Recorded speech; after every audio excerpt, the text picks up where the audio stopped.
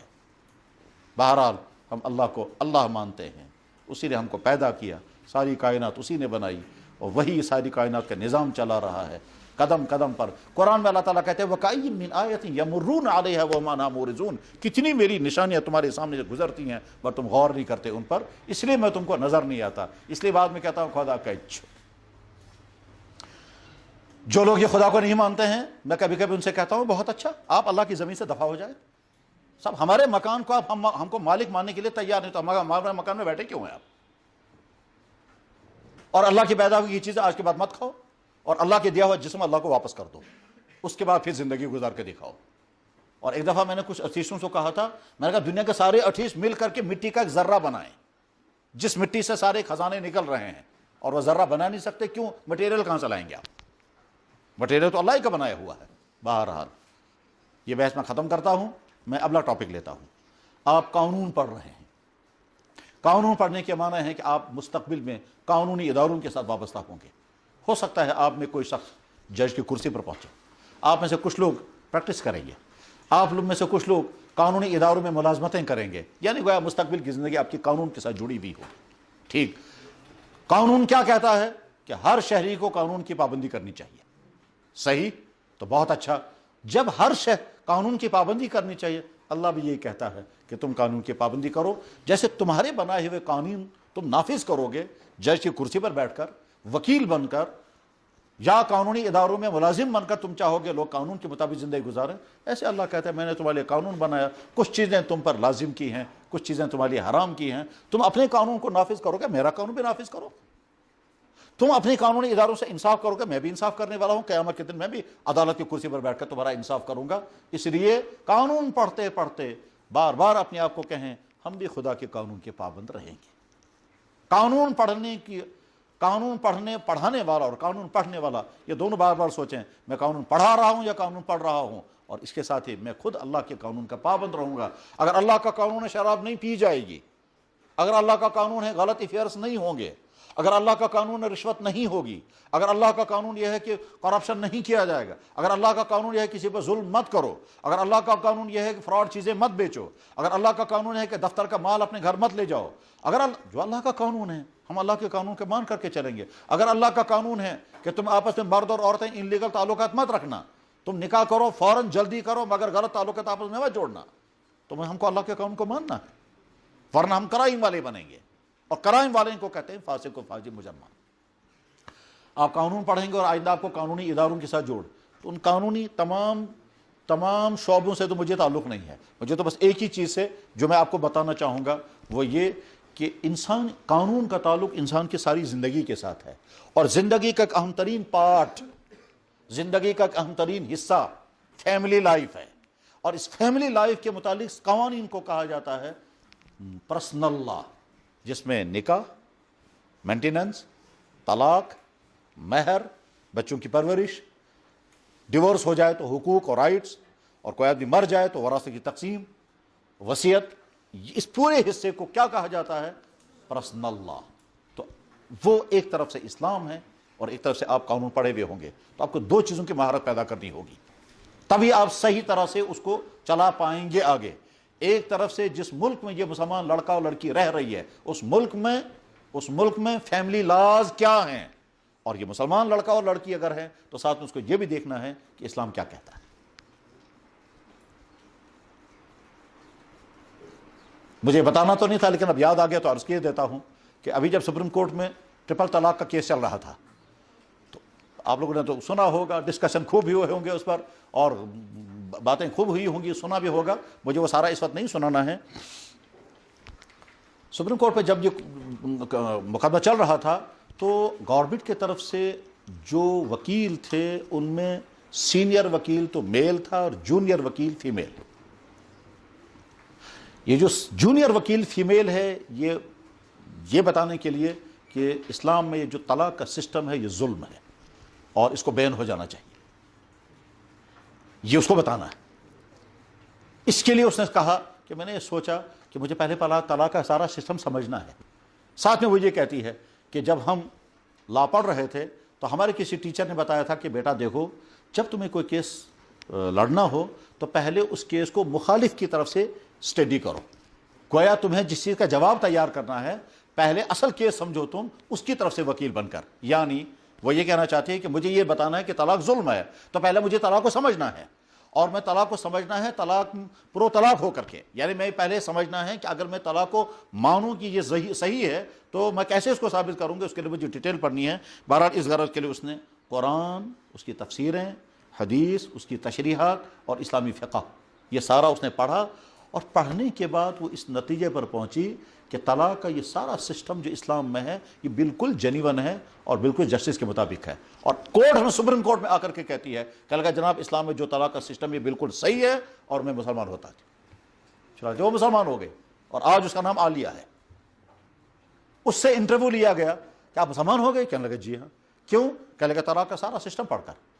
اس نے کہا یہ طلاق تو ظلم ہے. کہنے لگا میں نے طلاق کا سارا سسٹم پڑھا، مجھے لگا یہ ظلم نہیں یہ انصاف ہے. البتہ آپ لوگ صحیح سمجھ نہیں پا رہے ہیں. کہنے لگے صاحب آپ نے اسلام قبول کیا، آپ کے گھر والوں نے کیا کہا؟ انہوں نے کہا میرے شوہر بہت اچھے مائنڈ کے ہیں. میں نے ان کے سامنے کہا میں مسلمان ہو گئی تو میرے شوہر نے کہا بہت اچھا، مجھے بھی بتاؤ کیا ہے اسلام، اگر مجھے اچھا لگے کہ میں بھی مسلمان ہو جاؤں گا. کہنے لگے میں نے اس کو بھی بتایا اور 1-1.5 ہفتے کے بعد وہ بھی مسلمان ہو گئے. کہتے صاحب آپ کہاں کے ہیں؟ کہنے لگے میں دلی کی ہوں، دلی کے رہنے والی ہوں.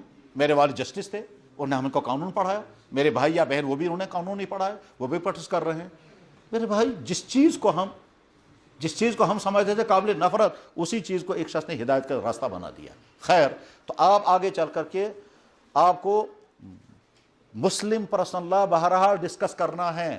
آپ میں سے کوئی جج بنے تب، آپ میں سے کوئی وکیل بنے تب، آپ میں سے کوئی قانون کے کسی ادارے میں بھی چلا جائے تو مسلم پرسنل لا کے ساتھ آپ کو تو اس لیے اس کو سمجھنا ہوگا بہت ڈیٹیل کے ساتھ. یعنی اسلام کا نکاح کا سسٹم کیا ہے، اسلام کا طلاق کا سسٹم کیا ہے، اسلام کا مینٹیننس کا سسٹم کیا ہے، اسلام کے پراپرٹی تقسیم کرنے کا سسٹم کیا ہے، اسلام میں وصیت کا قانون کیا ہے، قانون نکاح، قانون طلاق، قانون نفقہ، قانون حضانت، قانون فسخ نکاح، قانون فسخ نکاح، قانون مبارات فسخ نکاح، یعنی مطلب یہ ہے کہ ایک عورت اپنے شوہر سے طلاق لینا چاہتی ہے، طلاق شوہر دینے کو تیار نہیں ہے، یا شوہر ہے ہی نہیں جو طلاق دے سکے، اس عورت کو اس نکاح سے باہر نکالنا ہے، اس باہر نکالنے کو کہتے ہیں فسخ نکاح۔ یہ فسخ کیسے ہوگا، کون کون سی صورتوں میں ہوگا؟ ایک بیوی کہتی ہے کہ میں اپنے شوہر کے ساتھ رہنا نہیں چاہتی، کیوں نہیں رہنا چاہتی؟ کہ وہ خوبصورت نہیں ہے، تو کیا اس بنیاد پر اس کا نکاح فسخ کر دیا جائے؟ یا ایک عورت یہ کہتی ہے کہ میں اپنے شوہر کے ساتھ رہنا نہیں چاہتی، کیوں؟ کیونکہ وہ ان پڑھ ہے۔ تو سب ان پڑھ ہے تو تم نے نکاح کیوں کیا؟ اور ایک عورت یہ کہتی ہے کہ میں اپنے شوہر کے ساتھ رہنا نہیں چاہتی، کیوں؟ کیونکہ وہ پاگل ہو گیا۔ جی کیس جینیون ہے۔ تو کچھ جگہیں ایسی ہیں جہاں کا فسخ ہوگا، فسخ کرنے کا اسلام میں طریقہ کیا ہے، اور قانون میں اس کو فسخ کرنے کا طریقہ کیا ہے۔ پھر اگر قانون سے فسخ ہو گیا، اسلام اس کو مانے گا یا نہیں، اور کہیں حکومتوں کا قانون، آپ کے کورٹوں کا قانون اور اسلامی قانون ٹکرا جائے گا، اس وقت آپ کو کس کی طرفداری کرنی ہے، یہ سارا آپ کو سمجھنا ہوگا، اس پر بڑی محنت کرنی ہوگی، اور محنت کرنے کے بعد آپ کے سامنے چیلنج آئے گا۔ ایک طرف سے آپ مسلمان ہیں، ایک طرف سے آپ قانون کے نافذ کرنے والے ادارے کے ساتھ جڑے ہوئے ہیں آپ اس وقت، اور ساتھ میں ایسا بھی ہوگا کہ آپ کے سامنے کیس آئے گا، آپ ظالم کے طرفدار بھی بن سکتے ہیں، آپ مظلوم کے طرفدار بھی بن سکتے ہیں۔ دو میاں بیوی کا جھگڑا ہے، اس میں سے ایک ظالم ہے ایک مظلوم ہے، ٹھیک؟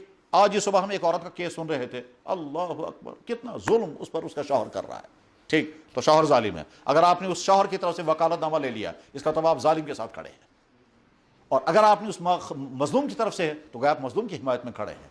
آپ کا قلم ایک مظلوم کے حق میں چل رہا ہے، آپ رات کو اسٹڈی کر رہی ہیں اور نظائر پڑھ رہے ہیں اور کورٹوں کے فیصلے پڑھ رہے ہیں ایک مظلوم کی مدد کے لیے، اور اگر آپ ظالم کی مدد کے لیے تیاریاں کر رہے ہیں، تو آپ اپنے کیس کو کتنا تیار کر رہے ہیں، کس کے لیے؟ ظالم کو بچانے کے لیے۔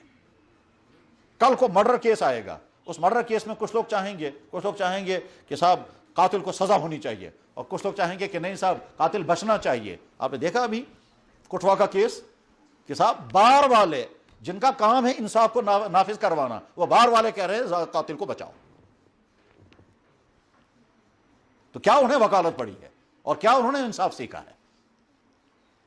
اور کوئی حیا کوئی شرم بھی نہیں کہ ہم کیا کہہ رہے ہیں۔ ہم قانون نافذ کرنے والے انصاف کے اداروں کے ساتھ جڑے ہوئے ہیں، اور ہم کیا کر رہے ہیں؟ انجسٹس کرو، قاتل کو بچاؤ۔ تو خیر، آپ کو بھی یہ امتحان آگے آنے والے ہیں، اس وقت آپ کامیاب انسان بن کر دکھائیں، کامیاب مومن بن کر کے دکھائیں۔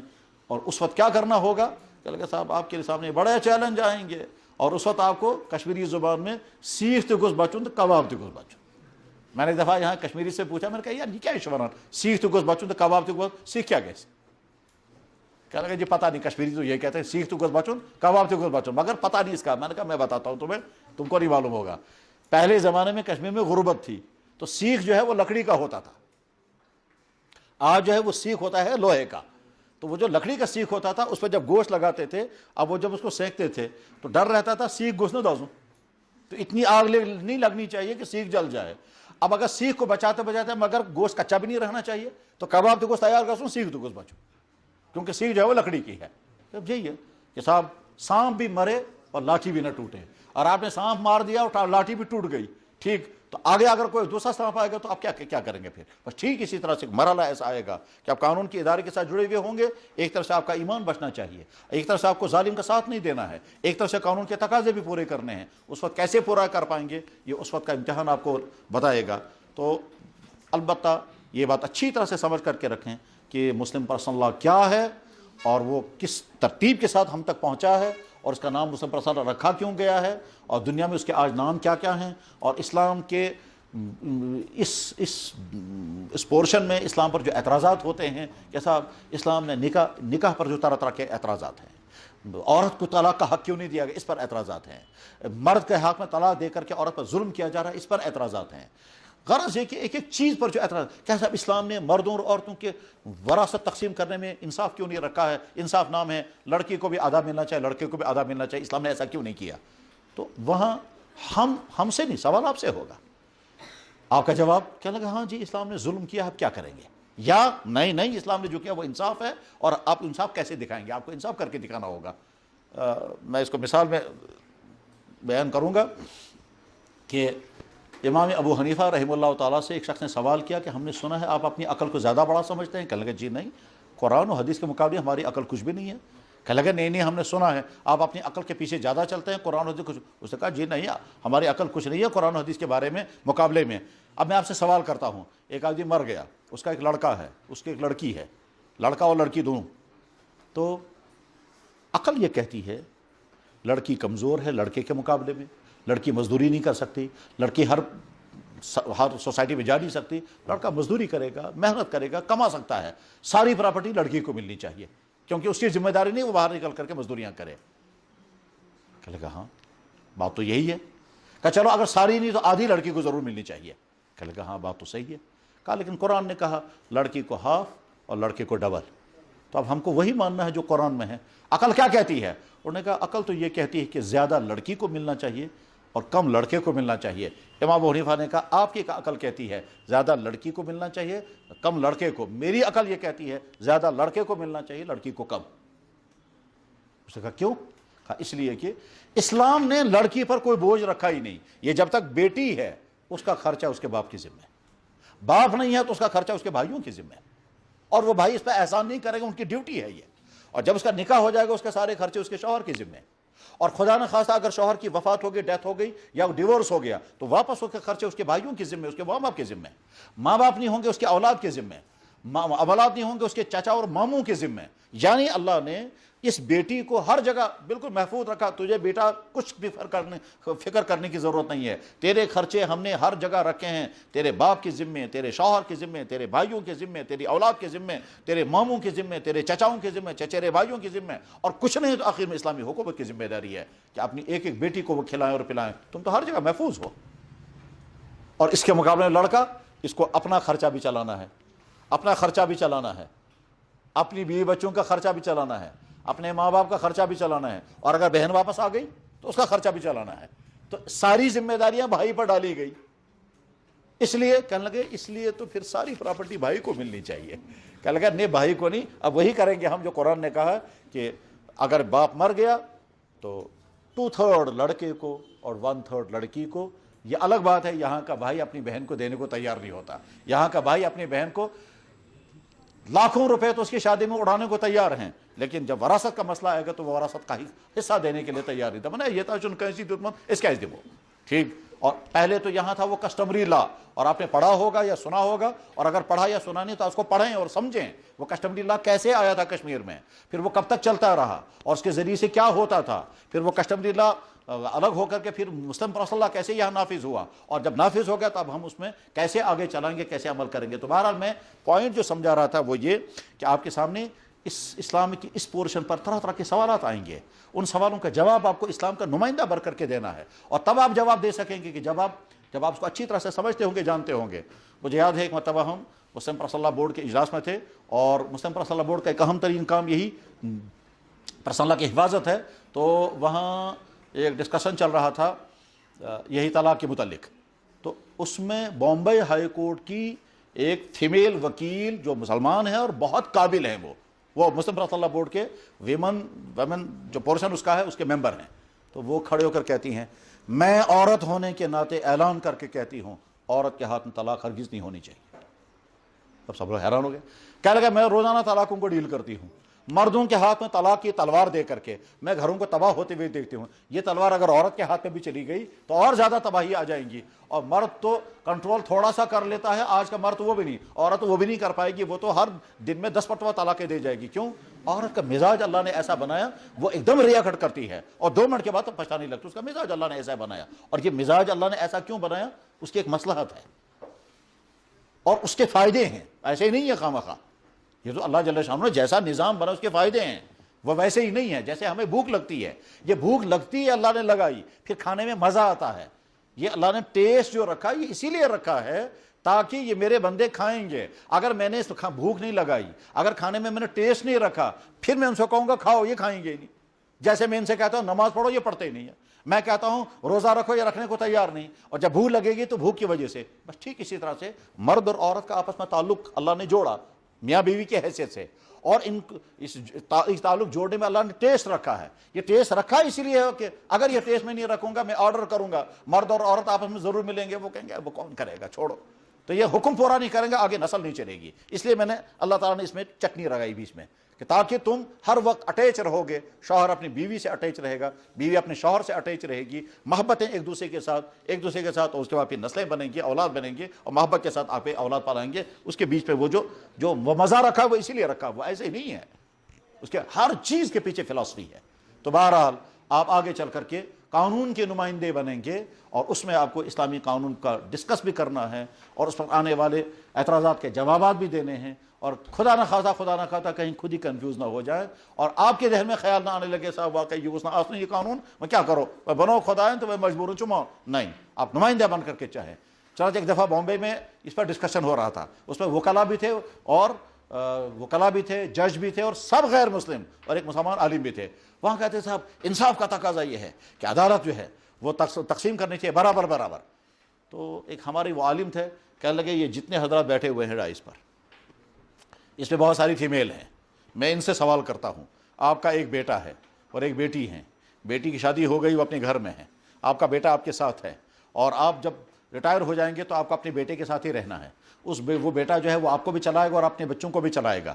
ٹھیک, جب آپ کی ڈیتھ ہو جائے گی, آپ کی بیٹی آ کر کے کہے گی آدھی پراپرٹی میں یہاں سے لے جانا چاہتی ہوں, آپ برداشت کر لیں گی؟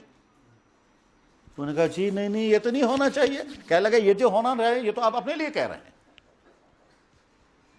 جب آپ کی اپنی ذات پر بات آئی, کہنے لگا نہیں صاحب یہ نہیں ہونا چاہیے, وہ تو اپنے گھر میں سیٹل ہے, اس گھر سے کیوں لے جائے گی, وہ تو میرا بیٹے کا سب کچھ ہے. کہنے لگا یہی قانون تو اسلام نے بنایا, اسی پر آپ اعتراض کر رہے ہیں.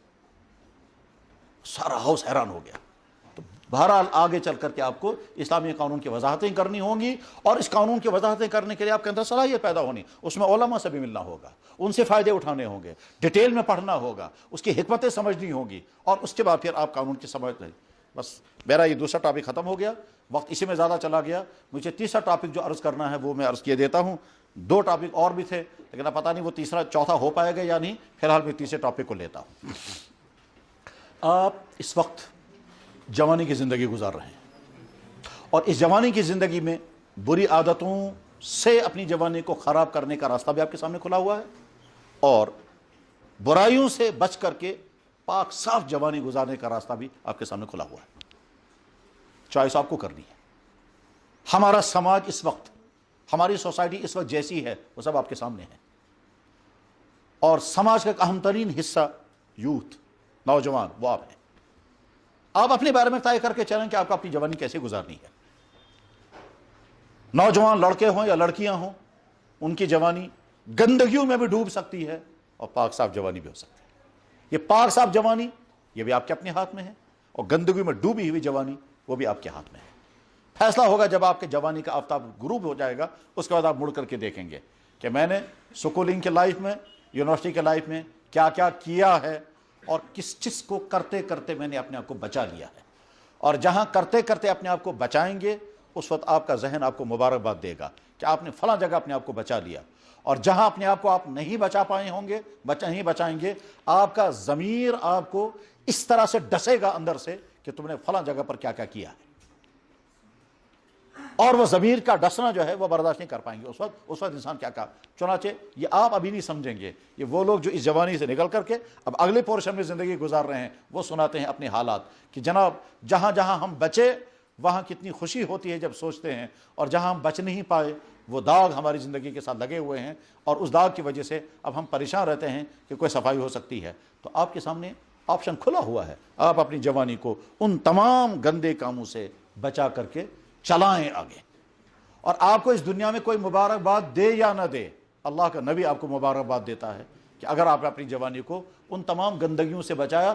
گندگیوں کی ڈیٹیل میں نہیں بتانا چاہوں گا, وہ آپ خود سمجھ سکتے ہیں کیا کیا خرابیاں, کیا کیا برائیاں, کیا کیا حماقتیں اور کیا کیا غلطیاں ہوا کرتی ہیں, ہو سکتی ہیں, اور شیطان آپ کا پیچھا کر رہا ہے, اور آپ کو وہ چاہے گا کسی نہ کسی طرح سے, یا تو ادھر سے اور یا ادھر سے آپ کو کسی برائی میں مبتلا کر دے.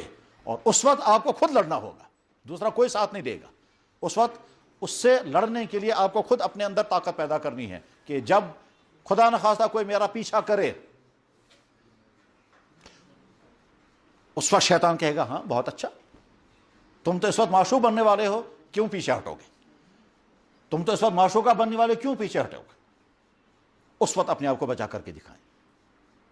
اور جس وقت آپ کو شیطان ابھارے گا کہ تم یہاں سے پیچھا کرو, اس وقت اپنے آپ سے آپ کو لڑنا ہوگا. لڑائی ایک وہ ہوتی ہے جو باہر کے دشمن سے ہوتی ہے، اور ایک لڑائی ہوتی ہے جو اندر کے دشمن سے ہوتی ہے۔ جناب رسول اکرم صلی اللہ علیہ وسلم ہمیشہ معمول بنائیں، جب ہمارے نبی کا نام آئے فوراً کہنا چاہیے صلی اللہ علیہ وسلم۔ میں بیچ میں واقعہ سنا دیتا ہوں، مجھے یاد آ گیا صلی اللہ علیہ وسلم پر۔ ہم ایک دفعہ ایک سیمینار میں تھے، اور سیمینار تھا اسلامی بینکنگ اور فائنانسنگ پر۔ اس اسلامی بینکنگ اور فائنانسنگ پر سیمینار میں ورلڈ لیول کے بہت بڑے بڑے سکالر تھے۔ اس میں عراق کے ایک صاحب آئے تھے جس کا نام تھا ڈاکٹر محی الدین قرہ غازی، جو اس کا نام تھا، اور کہا جاتا تھا کہ یہ ورلڈ لیول کے اسلامی بینکنگ اور فائنانسنگ کے چند بڑے ماہروں میں سے ہیں، وہ بھی تھے اس میں نا۔ خیر، تو جب ان کو اب بولنا تھا ٹاپک پر، تو انہوں نے کہا کہ جس ٹاپک پر یہاں سیمینار ہو رہا ہے، اسی ٹاپک پر اس سے پہلے سوئٹزرلینڈ کے اندر یہ سیمینار ہوا ہے اسلامی بینکنگ پر۔ کہتا ہے یہاں تو آپ اسلامی فقہ اکیڈمی والوں کی طرف سے یہ سیمینار ہے، اور وہاں ورلڈ اکنامک فورم والوں کی طرف سے سیمینار تھا، اس میں بھی تھا میں۔ تو وہاں جب مجھے اس ٹاپک پر بولنے کے لیے کہا گیا، یہ کہتے ہیں ڈاکٹر غازی کہتے ہیں، جب میں کھڑا ہوا تو میں نے ان سے کہا کہ جس ٹاپک پر ڈسکشن ہو رہا ہے اس ٹاپک کے متعلق میں پہلے آپ کو حدیث سناتا ہوں، تو ایک جو سکالر کھڑا ہو گیا، کہنے لگا خبردار، یہاں کوئی نبی کی بات نہیں کی جائے گی، یہ بینکنگ ہے، آپ کے نبی کی بات ہم سننے کے لیے یہاں نہیں آئے ہیں۔ آپ کو پورا اندازہ نہیں ہوگا کہ یہودی کو بہت نفرت ہوتی ہے مسلمانوں کے ساتھ بھی، اللہ کے نبی کے ساتھ بھی، قرآن کے ساتھ بھی، قرآن میں بھی ہے یہ، اور وہ جانتے ہیں پورا اسلام۔ تو اس نے کہا ہم یہاں حدیث سننے کے لیے نہیں آئے، اور یہ مسلمانوں کی بڑی مصیبت ہے کہ ہر جگہ قرآن اور حدیث لاتے ہیں بیچ میں، ہم یہاں بینکنگ پر بات کرنے کے لیے آئے ہیں، آپ بینکنگ۔ انہوں نے کہا پہلے آپ دیکھیں کہ یہ حدیث اس ٹاپک سے ریلیٹڈ ہے یا نہیں، یہ حدیث اس ٹاپک کے بارے میں روشنی ڈال رہی ہے یا نہیں۔ اس نے کہا بینکنگ کے بارے میں حدیث کیسے ہو سکتی ہے، بینکنگ آج کا کیس ہے، اس زمانے میں بینکنگ تھی نہیں، اس آپ حدیث نہیں سنائیں گے۔ انہوں نے کہا پلیز آپ پہلے حدیث سن لیں، اس کے بعد پھر۔ خیر، مجھے وہ حدیث نہیں سنانی، وہ ٹاپک نہیں سنانا، کیونکہ وقت ختم ہو جائے گا۔ تو انہوں نے کہا کہ صاحب ٹاپک ہمارا یہ ہے، اس کے بارے میں اللہ کے نبی محمد رسول اللہ کی حدیث یہ ہے۔ تو سارا حال حیران ہو گیا کہ 1400 سال پہلے جب بینکنگ تھی ہی نہیں، اس وقت اللہ کے نبی نے اس بارے میں یہ حدیث کیسے بیان فرمائی؟ اور یہ آدمی حیران ہوتا ہے اس وقت، ایمان والے کا ایمان بڑھ جاتا ہے اس وقت، اور بڑھنا بھی چاہیے۔ میں اس کو سمجھانے کے لیے الگ مثال لاتا ہوں۔ کروموزوم کی تھیوری اپنی پڑھی ہوگی، سنی ہوگی، سمجھی ہوگی، اور چونکہ آپ لا کے طالب علم، اس آپ کہیں گے یہاں کہاں کروموزوم ہے، وہ تو وہاں سائنس ڈپارٹمنٹ میں ہے، تو جواب آئے گا کہ ہاں کچھ نہ کچھ تو پڑھا ہوگا۔ مختصراً یہ ہے کہ کروموزوم کی تھیوری کا مطلب یہ ہے کہ مرد اور عورت کا سیمن اور ایگ جب آپس میں ملتا ہے تو مرد کے سیمن میں وائی اور ایکس، اور عورت کے ایگ میں ڈبل ایکس، اور یہ دونوں آپس میں جب ملتے ہیں تو اگر ایکس ایکس کا ملاپ ہو گیا تو لڑکی بنے گی، اور وائی ایکس کا ملاپ ہو گیا تو لڑکا بنے گا۔ اللہ کا نظام یہی ہے، ٹھیک، بہت اچھا۔ تو اب اس کا مطلب کیا ہوا کہ اگر مرد کا وائی ایکٹیویٹ ہو گیا تو لڑکا بنے گا، اور اگر مرد کا وائی ایکٹیویٹ نہیں ہو پایا اور مرد کے ایکس نے کام کیا اور عورت کا ایکس، عورت میں تو ایکس سے ایکس ڈبل ایکس ہے، تو اس کے بعد یہ لڑکی بنے گی۔ یہ ہے تھیوری۔ اب دیکھیں، جناب رسول اکرم صلی اللہ علیہ وسلم مدینہ شریف تشریف لائے تو یہودی سکالر جو اس زمانے کا سب سے بڑا سکالر تھا، اس کا نام تھا عبداللہ بن سلام، وہ آیا، کہا مجھے 3 سوال کرنے ہیں، اور ان 3 سوالوں کے بعد مجھے ڈیسائیڈ کرنا ہے کہ آپ اللہ کے نبی ہے یا نہیں۔ اس نے ایک سوال یہ کیا، مجھے یہ بتائیے ماں کے پیٹ میں لڑکا کیوں بنتا ہے اور لڑکی کیوں بنتی ہے؟ وہ کیا چیز ہے کہ لڑکا بن گیا، وہ کیا چیز ہے کہ لڑکی بن گئی؟ اب اللہ کے نبی علیہ السلام اگر اس وقت کروموزوم کی تھیوری بتائیں گے تو نہ وہ بتائیں گے نہ وہ سمجھ میں آ جائے گی، کیونکہ کروموزوم کی تھیوری تو آج کی تھیوری ہے۔ اور اگر اللہ کے نبی علیہ السلام کوئی ایسی بات کہیں گے جو آج کی تھیوری کے مطابق غلط ہو جائے تو سب لوگ کہیں گے نبی نے غلط جواب دیا تھا۔ تو گویا ایک جواب صحیح بھی آنا چاہیے، اور اس وقت کی ٹرمنالوجی میں جواب آنا چاہیے، اس وقت کی لینگویج میں جواب آنا چاہیے۔ تو اللہ کے نبی نے کیا فرمایا کہ جب مرد اور عورت کا پانی آپس میں ملتا ہے، پانی فرمایا، لیکن ہوتا کیا ہے، عورت کا ایگ اور مرد کا سیمن، یہ دونوں آپس میں ملیں گے، تو آپ نے فرمایا کہ مرد کا نطفہ عورت کے نطفے پر غالب آتا ہے تو لڑکی بنتی ہے، اور عورت کا نطفہ مرد کے نطفے پر غالب آتا ہے تو لڑکی بنتی ہے۔ یہ ٹھیک وہی تھیوری آئی 1400 سال پہلے، اللہ کے نبی نے وہ بات بیان فرمائی جو آج کی تھیوری بتا رہی ہے۔ اس وقت انہوں نے یہ تھیوریاں تو نہیں پڑھی تھی، گائیڈنگ انہوں نے نہیں پڑھی تھی۔ غرض جب اس یہودی نے سنا کہ اللہ کے نبی علیہ الصلوۃ والسلام نے بینکنگ کے متعلق یہ بات اس وقت فرمائی جب بینکنگ تھی ہی نہیں، تو وہ حیران ہو گیا اور وہاں سے آ کر کے ڈائز پر پہنچا، اور ڈائز پر پہنچ کر وہ کیا کہتا ہے کہ جب تم مسلمان اپنی نبی کا ریسپیکٹ کرتے ہو تو اس وقت کیا کرتے ہو؟ تو اس نے کہا ہم اس وقت کہتے ہیں صلی اللہ علیہ وسلم۔ تو یہودی سکالر کہتا ہے تمہارے نبی کی یہ بات سن کر میں بھی اس کا ریسپیکٹ کرتا ہوں، میں بھی کہتا ہوں صلی اللہ علیہ وسلم۔ تو جب نبی کا نام آئے تو فوراً کہنا چاہیے صلی اللہ علیہ وسلم۔ تو جناب رسول اکرم صلی اللہ علیہ وسلم نے جوانوں کے متعلق کیا فرمایا؟ فرمایا قیامت کے دن جب کہیں کوئی سایہ نہیں ہوگا، عرش کے سائے کے نیچے جو چند لوگ ہوں گے ان میں سے وہ جوان جس جوان نے اپنی جوانی سارے گندے کاموں سے بچائی ہوگی۔ اللہ کے نبی نے فرمایا جب سارا معاشرہ گندگیوں میں ڈوب گیا ہوگا اس وقت جو انسان اپنے آپ کو گندگیوں سے بچائے گا فطوبا، میری طرف سے اس کو بہت مبارک ہو۔ آپ لڑکے ہیں، طلبہ ہیں، وہ طالبات ہیں، اپنی جوانی کی حفاظت کر کے دکھائیں۔ اور بگڑنے کے خطرات بہت ہیں، بچنے کے امکانات کم ہیں، بگڑنے کے حالات زیادہ ہیں، بچنے کے آپشن کم ہیں، اور وہ آپ کے ہاتھ میں ہیں۔ آپ مان کر کے چلیں کہ جب چاروں طرف چلے کلان کا ماحول ہوتا ہے تو ٹھنڈ لگنے کے امکانات زیادہ ہوتے ہیں، گرمی کا الگ سے انتظام کرنا پڑتا ہے، اور وہ انتظام ہر تھوڑی دیر کے بعد بدلنا پڑے گا کہ صاحب حمام گرم کیا تھا اگلے دن پھر جلانا ہے، آپ کو کانگڑی ساتھ لینی پڑے گی، آپ کو گلاؤز پہننے پڑیں گے، انتظام، کیونکہ چاروں طرف سے چلے کلان کا ماحول ہے۔ بس ٹھیک اسی طرح سے آپ کی چاروں طرف جو ماحول ہے اس ماحول میں آپ کی عادتیں بگڑ سکتی ہیں، اس ماحول میں آپ کا کیریکٹر خراب ہو سکتا ہے، اس ماحول میں آپ کی صحت تباہ ہو سکتی ہے۔ جب آپ رات بھر گندی ویب سائٹوں پر رہیں گے آپ کی دماغی صحت بھی خراب ہو جائے گی، آپ کی ایمان والی صحت بھی خراب ہوگی، اور آپ کی جسمانی صحت بھی خراب ہوگی۔ جب آپ رات بھر گندی ویب سائٹیں دیکھتے ہیں کہ مزے اٹھائیں گے، اور اس کے معنی ہے کہ آپ اپنے آپ کو زہر پلا رہے ہیں۔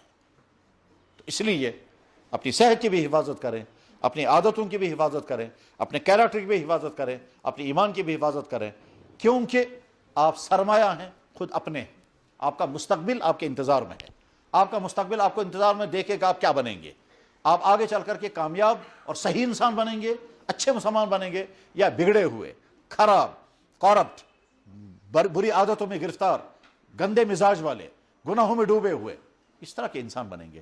آپ اپنے والدین کا سرمایہ ہیں، وہ آپ کے والدین آپ کے انتظار میں ہیں، آپ کے استاد آپ کے انتظار میں دیکھیں گے ہمارے اسٹوڈنٹ کیا بنیں گے، اور آگے چل کر ان کی زندگی۔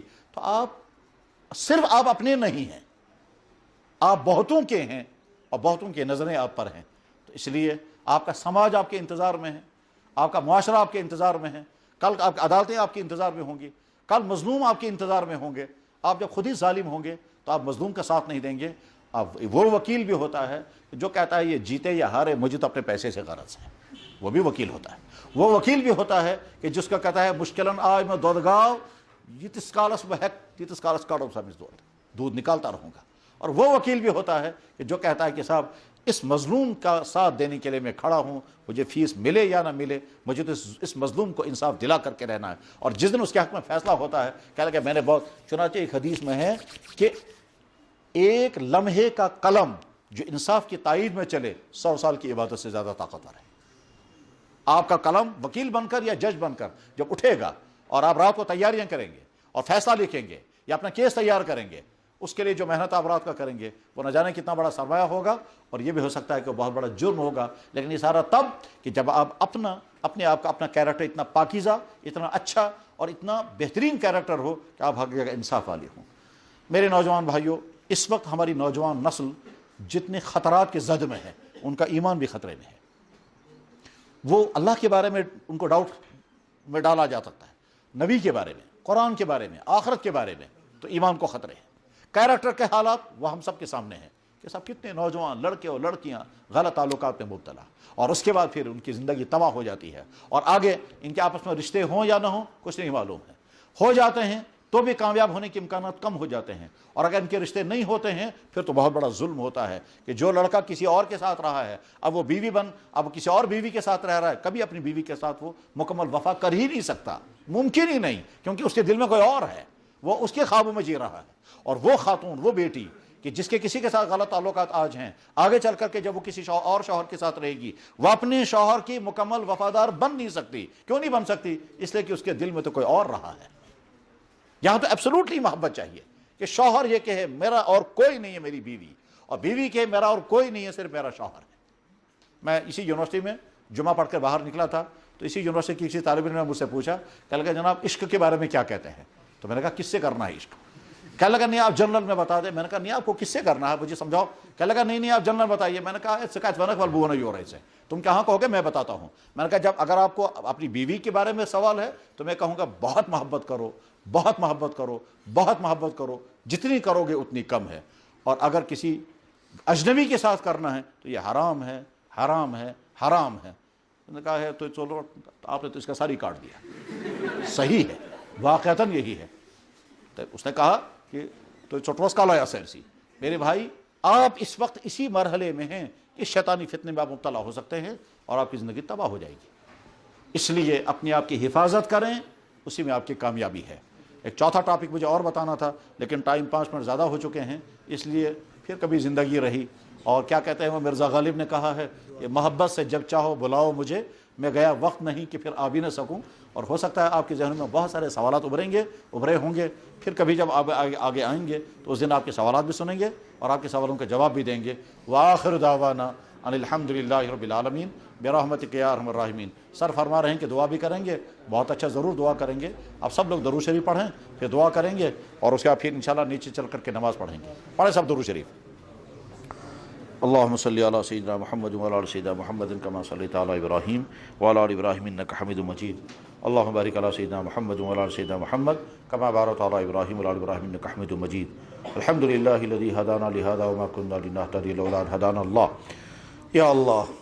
یا اللہ آپ ہمارے اللہ ہیں، آپ ہمارے معبود ہیں، آپ ہمارے خالق ہیں، آپ ہمارے مالک ہیں، آپ ہمارے رازق ہیں، ہم آپ کے بندے ہیں، ہم آپ کو مانتے ہیں، آپ کو دیکھا نہیں مگر دیکھنے کے بعد جیسے آپ کو مانیں گے، دیکھے بغیر بھی ویسے ہی مانتے ہیں۔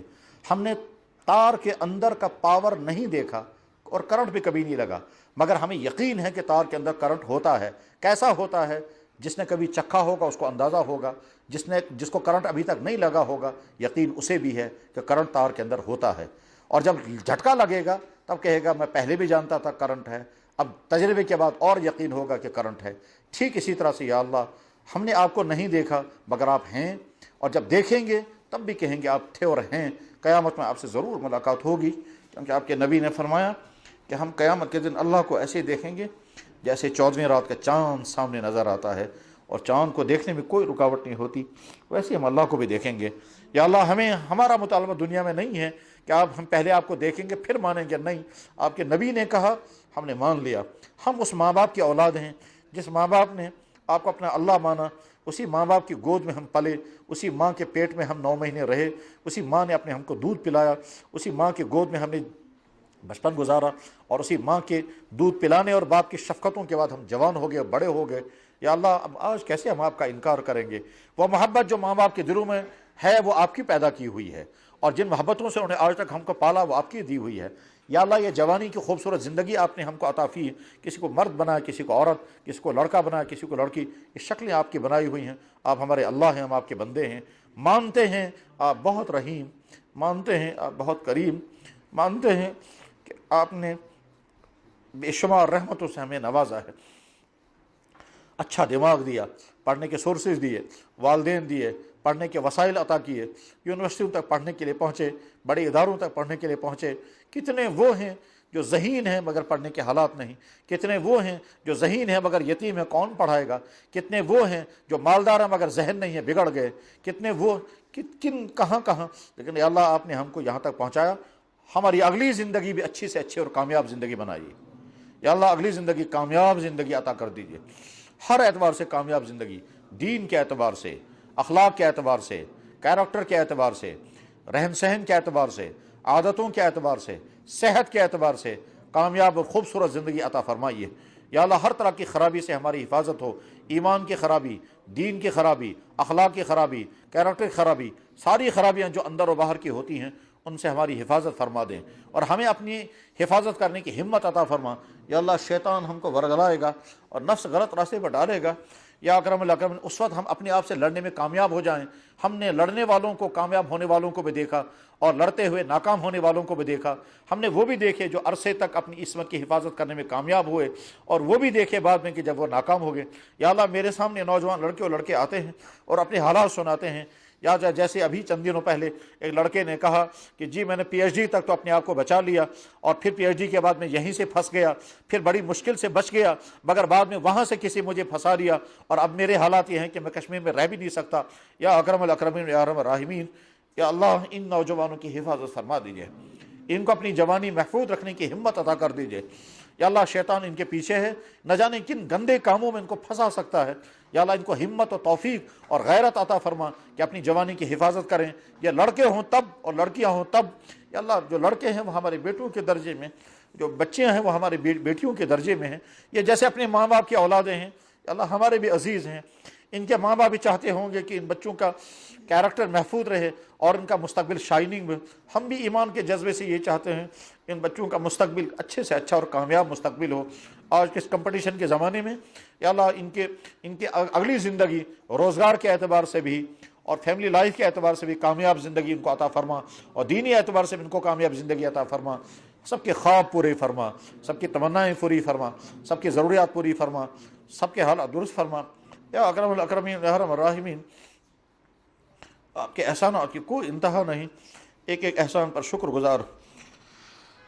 یا اکرم الاکرمین یا ارحم الراحمین، ہمارے والدین اگر زندہ ہیں تو ان کو صحت اور تندرستی اور عافیت اور سکون اور راحت، اور ہمیں ان کی خدمت عطا فرما، اور اگر ان کی وفات ہو گئی تو ان کی مغفرت فرما۔ زندہ ہے تو ہم کو ان کا ایسا خادم، ایسا خدمت کرنے والا بنا دے۔ ہمارے والدین کہنا چاہیے ہمارا بچہ اور ہماری بچی ہمارے لیے نور ہے، ہمارے لیے رحمت ہیں۔ ایسا نہ ہو کہ ہمیں اپنے والدین کے لیے مصیبت بن جائیں، ہمارے والدین کہنے میں مجبور ہو جائیں ایسی نافلق اولاد سے بہتر تھا ہم بے اولاد رہتے، مگر گندے اولاد ہمیں نہیں چاہیے۔ یا اللہ ہم ایسی اولاد بننے سے پناہ چاہتے ہیں، حفاظت چاہتے ہیں، ہمیں اچھا بیٹا اور اچھی بیٹی بننا نصیب فرما دیجیے۔ یا اللہ جناب رسول اکرم صلی اللہ علیہ وسلم نے اپنے لیے اور تمام انسانوں کے لیے جتنی دعائیں مانگی تھی وہ ساری دعائیں ہمارے حق میں قبول فرما۔ سبحان ربک رب العزت عما یصفون، سلام علی المرسلین، الحمدللہ۔ انہوں نے اعلان کیا تھا یہاں نیچے انشاءاللہ نماز ہوگی، تو جن کا وضو ہے وہ چلیں، اور جن کا وضو نہیں ہے وہ وضو کر کے وہاں آ جائیں۔ ہم کو 10-15 منٹ انتظار کرنا پڑے کوئی حرج نہیں ہے، انتظار کریں گے، سب ایک ساتھ نماز پڑھیں۔ میں